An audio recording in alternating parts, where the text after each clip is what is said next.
इस ब्रह्मांड में आज ऐसी कई सारी जगह हैं जिनके बारे में आज तक हमें कुछ भी पता नहीं चला। ब्लैक होल्स भी इनमें से एक ही है। अगर आपने ब्लैक होल्स के बारे में नहीं सुना तो मैं आपको बता दूं कि ब्रह्मांड में ऐसे कई सारी जगह है इसके स्पेस के अंदर जहाँ पे ग्रेविटी का खिंचाव इतना ज़्यादा रहता है कि वो अपने आसपास जितने भी ऑब्जेक्ट्स अगर उसके आसपास कुछ आते हैं तो वो उसे भी निगल लेते हैं। यहाँ तक कि लाइट भी इसके जो इफ़ेक्ट है उससे बच नहीं पाता। ब्लैक होल्स लाइट के जो फोटॉन्स रहते हैं उन्हें भी निगल लेते हैं। इसकी वजह से ये हमें दिखाई भी नहीं देते। हमें इसके बारे में ये तो पता है कि ये कैसे बनते हैं और ये कहाँ पर मतलब ये इन्हें कैसे डिटेक्ट किया जाता है। इसके आजू बाजू जो लाइट दिखती है सर्कुलर फॉर्म में तो वो कैसे बनती है ये भी हम इसके बारे में भी हमें पता है। लेकिन ब्लैक होल्स के अंदर क्या होता है ये आज तक हम एक्सप्लोर नहीं कर पाए हैं। हालांकि अगर हम कोई प्रोब बना भी देते हैं और ब्लैक होल्स के अंदर भेज भी देते हैं लेकिन फिर भी उसकी ओर से हमें कोई सिग्नल वापस नहीं आ पाएगा, क्योंकि इस ब्लैक होल्स की ग्रेविटी इतनी ज़्यादा होती है कि वो सिग्नल्स को भी एस्केप नहीं करने देता। क्योंकि लाइट को ही वो एस्केप नहीं करने देता तो सिग्नल्स को कैसे एस्केप करने देगा। सो आज के इस वीडियो में हम जानेंगे ब्लैक होल्स के बारे में, क्योंकि मैं तो आपको पूरा थ्योरेटिकली ही बताऊंगा, क्योंकि ये प्रैक्टिकली इनमें ब्लैक होल के अंदर क्या रहता है ये हमें मालूम नहीं पड़ता। तो इसके लिए मैं आज थ्योरेटिकली आपको समझाऊंगा ब्लैक होल्स के बारे में। सो हेलो फ्रेंड्स, मेरा नाम है आशीष, आप देख रहे हैं एचटेक यूट्यूब चैनल और आज हम बात करेंगे ब्लैक होल्स और जो हॉकिंग रेडिएशंस क्या होते हैं इसके बारे में। So let's begin the show. चलिए अब जानते हैं कि ये ब्लैक होल्स बनते कैसे हैं। अभी मान लीजिए आप एक कोई तारा देख रहे हैं, मतलब एक मैं अभी कंसिडर करता हूँ अपने सन को ही। अगर मैं उससे सन को जितना भी उसका मास है अगर मैं एक छोटे से पॉइंट के अंदर उसको सिकुड़ दूँ, मतलब उसे इतना कंप्रेस कर दूँ कि मेरे वो हाथ के इतने भी जितना मेरा ये डिस्टेंस है उसके अंदर समा जाए, तो आप सोच सकते हो कि उसका ग्रेविटेशनल पुल कितना हो जाएगा। और अगर इतना बड़ा मास के अंदर उसका इतना ज़्यादा ग्रेविटेशनल फोर्स रहता है, उसकी डेंसिटी कितनी रहेगी। और अगर मैं उससे कंप्रेस करके इतने से जो मेरे हाथ में जितना भी डिस्टेंस है उसके अंदर अगर सिकुड़ दूँ तो उसका ये जो ग्रेविटेशनल फोर्स है कितना ज़्यादा हो जाएगा और उसका डेंसिटी भी कितना हो जाएगा। सो आप समझ सकते हो कि ब्लैक होल्स किस तरह बनते हैं। ठीक है, तो अभी मैं आपको बता देता हूँ कि ये बनते कैसे हैं एक्चुअली। अभी आपने न्यूक्लियर फ्यूजन के बारे में ही सुना रहेगा। आमतौर पे जितने भी हमारे स्टार्स रहते हैं, आप जब भी कभी अगर बाहर जाते हो तो अगर आकाश की तरफ देखते हो, नाइट लाइट रहती है तो उसके अंदर आपको बहुत सारे स्टार्स दिखाई देते हैं, बहुत सारे तारे दिखाई देते हैं। तो हमेशा उसके अंदर आपको कोई ना कोई तो लाइट आपकी तरफ आती है, आप देखते हो कि वो स्टार है करके। लेकिन ये स्टार्स को लाइट आती कहाँ से? ठीक है, तो इसी केस में काम आता है न्यूक्लियर फ्यूजन। न्यूक्लियर फ्यूजन वो प्रोसेस रहता है जिसमें दो लाइटर न्यूक्लियर एक हैवी न्यूक्लियस के अंदर कंबाइन हो जाते हैं और उस प्रोसेस के अंदर रेडिएशंस एमिट होती है। आमतौर पर जब भी तारा रहता है उसके अंदर जो कोर रहता है वो हमेशा ग्रेविटी को क्या रहता है, ग्रेविटी क्या करेगा, उसे खींचेगा, उसके जो सरफेस से जितने भी ऑब्जेक्ट्स हैं वो खींचेगा। वेरेज जो रेडिएशन रहते हैं वो एमिट करता है। ठीक है, तो जब तक उसका कोर बैलेंस रहता है, कोर बैलेंस का इन द सेंस जब तक ग्रेविटेशनल फोर्स और रेडिएशनल फोर्स हमेशा एक दूसरे को काउंटर करते हैं तब तक उसका कोर हमेशा बैलेंस रहता है। जब भी इनमें से कोई भी थोड़ा भी ज़्यादा हो जाता है तो उसका कोर हमेशा कोलैप्स होने का ट्राई करता है। तो अभी मैं आपको बता दूं कि दो हाइड्रोजन एटम्स एक कंबाइन करके एक हीलियम बनता है न्यूक्लियर फ्यूजन के अंदर।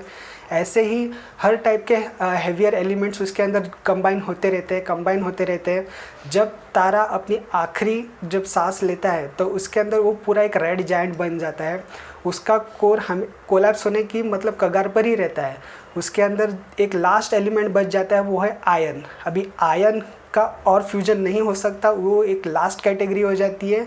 उसके बाद फ्यूजन प्रोसेस का आगे कंटिन्यू नहीं रहता, तब जो उसका स्टार का कोर रहता है वो कोलैप्स हो जाता है। और कोलैप्स होने के कारण क्या करता है कि एक तो वो दो कंडीशन उसके अंदर अराइज होती है, या तो वो एक न्यूट्रॉन स्टार बनेगा या फिर अगर उसका मास इतना ज़्यादा अगर रहेगा तो वो कोलैप्स होकर एक सिंगल से पॉइंट के अंदर मतलब सिकुड़ जाएगा, कॉम्प्रेस हो जाएगा और उसे हम ब्लैक होल कहते हैं। चलिए अब जानते हैं कि जब ये ब्लैक होल बनता है तो उसके आजू बाजू में आप जो लाइट देखते हो वो कैसे दिखाई देती है, मतलब क्यों दिखाई देते हैं। क्योंकि मैंने आपको पहले ही कहा था कि ब्लैक होल के अंदर से अगर कोई लाइट भी जाती है तो वो वापस नहीं आ पाती। तो ये आजू बाजू जो हमें सर्कुलर फॉर्म में जो लाइट नज़र आती है ब्लैक होल के आसपास, वो हमें क्यों नज़र आती है। तो अभी मैं जैसे आपको पहले कह चुका हूँ कि ब्लैक होल की ग्रेविटी बहुत ज़्यादा रहती है। इसकी वजह से वो क्या करता है कि जो स्पेस टाइम रहता है उसमें एक वो वॉर्प क्रिएट करता है। मतलब ये आपको ऐसे में एक सिंपल भाषा में अगर समझा दूँ कि आप समझिए कोई एक चादर लीजिए, ठीक है, और उसमें कोई एक हैवी मास वाला एक कोई भी स्फीयर लीजिए या फिर वो ऐसा कोई तो ऑब्जेक्ट लीजिए जिसका बहुत ज़्यादा मास भी नहीं, मतलब बहुत वज़नदार हो, और आप उसके अंदर डाल दीजिए तो वो बहुत सारे जगह नीचे चले जाएगा, ठीक है। और वो एक सर्कुलर डिस्क के अंदर वो ऐसे एक आपको एक फनल की तरह दिखाई देगा, जो नीचे नीचे जाके वो आपको दिखाई देगा कि वो जो ऑब्जेक्ट है वो नज़र आएगा, ठीक है। तो जो ऊपर वाले जो आपको दिख रहा है वो फनल टाइप जो दिख रहा है उसे कहते हैं ब्लैक होल के कंसेप्ट में उसे इवेंट होराइजन कहते हैं। और जहाँ पर वो आपको ऑब्जेक्ट दिखाई देगा नीचे उसे कहते हैं पॉइंट ऑफ सिंगुलैरिटी, जहाँ पर वो एक्चुअल ऑब्जेक्ट जो रहता है वो कॉम्प्रेस फॉर्म में रहता है, ठीक है। तो अभी कोई भी ऑब्जेक्ट अगर ब्लैक होल की तरफ अप्रोच करता है वो तो डायरेक्टली वो ब्लैक होल के अंदर नहीं जाता। ब्लैक होल क्या करता है कि वो जब भी वो कोई ऑब्जेक्ट उसके आसपास जाता है तब वो एक ऑब्जेक्ट उसके सर्कुलर फॉर्म में घूमता रहता है, मतलब एक डिस्क फॉर्म में। ब्लैक होल में डायरेक्टली जाने से पहले डायरेक्टली नहीं जाता, ब्लैक होल के अंदर जाने से पहले उसे डिस्क फॉर्म में उसको पहले घूमना पड़ता है। तो मान लीजिए कोई भी ब्लैक होल अगर कोई क्रिएट हुआ है और अगर उसके आसपास बहुत सारे ऑब्जेक्ट्स हैं तो वो ऑब्जेक्ट्स क्या करेंगे, उसके तरफ खींचे चले जाएंगे, लेकिन वो डायरेक्टली खींचे नहीं जाते, वो उसे डिस्क फॉर्म में ऐसे गोल गोल घूमते आपको नज़र आएंगे।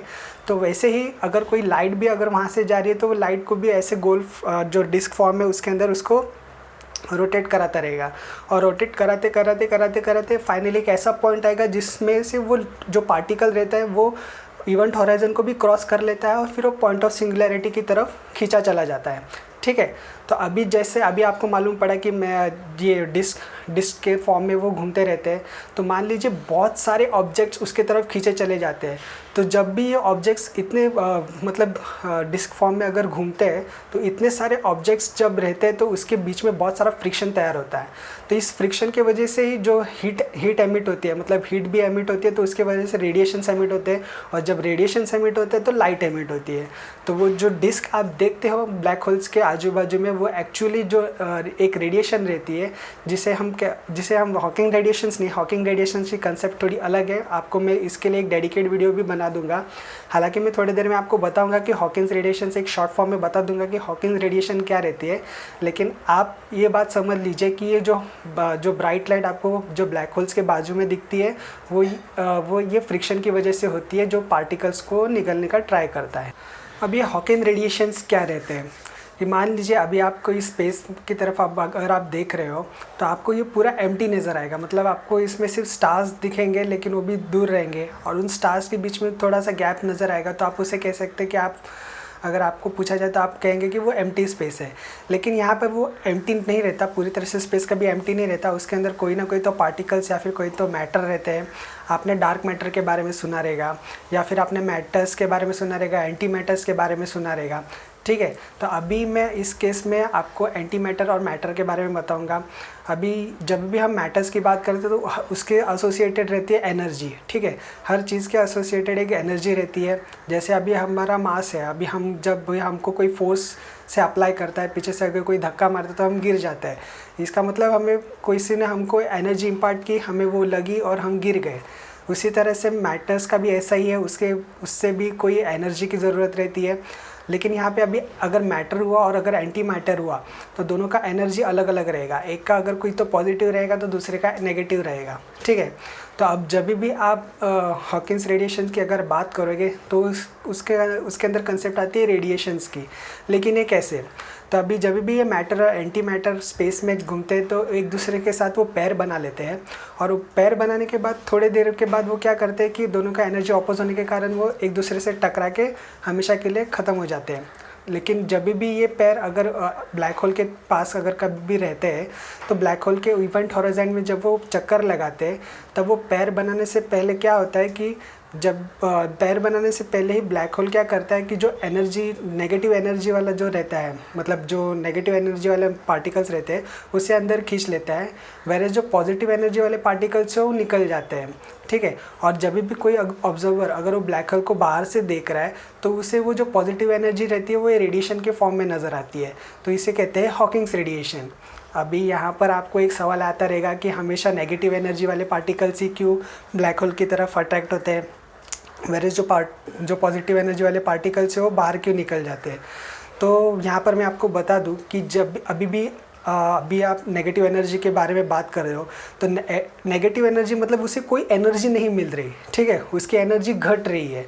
वेरेज जो पॉजिटिव एनर्जी है उसे पॉजिटिव एनर्जी मिल रही है, मतलब उसे पॉजिटिव एनर्जी गेन होने के कारण उसे पॉजिटिव का डेनोशंस दिया गया है, ठीक है। वेरेज जिसे नेगेटिव दिया है क्योंकि उसके अंदर नेगेटिव एनर्जी है ही नहीं, उसे एनर्जी दी ही नहीं जा रही है। तो कब ऐसा होता है कि जब भी आप किसी भी अगर प्लैनेट की बात करो, कोई भी प्लैनेट हो या फिर ब्लैक होल की बात करूँ, तो उसका एक ग्रेविटेशनल पुल रहता है, ठीक है।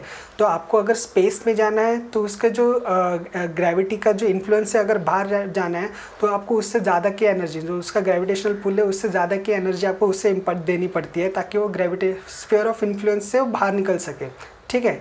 यहाँ पे जब अर्थ की बात करते तो कुछ अराउंड 11 किलोमीटर्स पर आवर या कुछ ऐसा कुछ स्पीड है। वैसे ही अगर आप ब्लैक होल्स की बात करें तो उसके जो इवेंट होराइजन से भी बाहर निकलने के लिए एनर्जी की ज़रूरत पड़ती है। तो इसी वजह से जो नेगेटिव एनर्जी वाले पार्टिकल्स रहते हैं उनके पास एनर्जी न होने के कारण वो ब्लैक होल से ग्रेविटेशनल पुल की तरफ अट्रैक्ट होते हैं और वो ब्लैक होल के अंदर चले जाते हैं। वेरेज जो पॉजिटिव एनर्जी वाले पार्टिकल्स हैं उन्हें एनर्जी मिलती है, इसके वजह से उसके जो इवेंट होराइजन है उससे एस्केप करके बाहर निकल जाते हैं, ठीक है।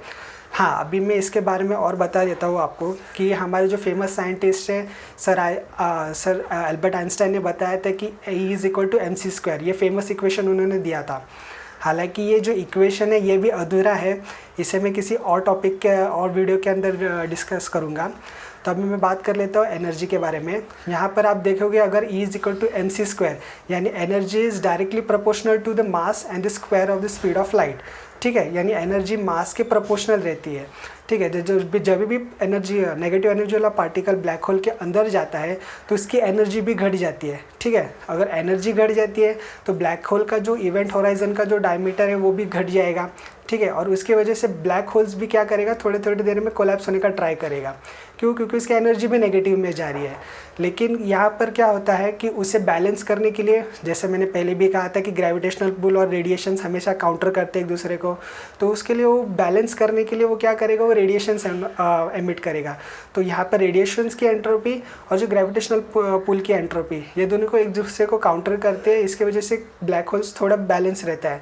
लेकिन अगर उसके पास अगर कोई भी पार्टिकल्स अगर निकलने के लिए नहीं रहेगा, उसके तरफ कोई भी पार्टिकल्स अगर ऑब्जेक्ट अगर कोई अट्रैक्ट नहीं हो पाएंगे तो उसे कुछ मिलेगा भी नहीं, उसे एनर्जी का सोर्स ही नहीं मिलेगा, तो अल्टीमेटली क्या करेगा, वो कोलैप्स होते जाएगा, ठीक है। लेकिन ब्लैक होल की एनर्जी या फिर उसका मास अगर जब पूरी तरह से ख़त्म हो जाता है तब उसके बारे में उसके बाद क्या होता है वो किसी को भी नहीं पता, वो मुझे भी नहीं पता या फिर किसी और साइंटिस्ट को भी नहीं पता। इसके ऊपर भी अभी भी रिसर्च चल रही है।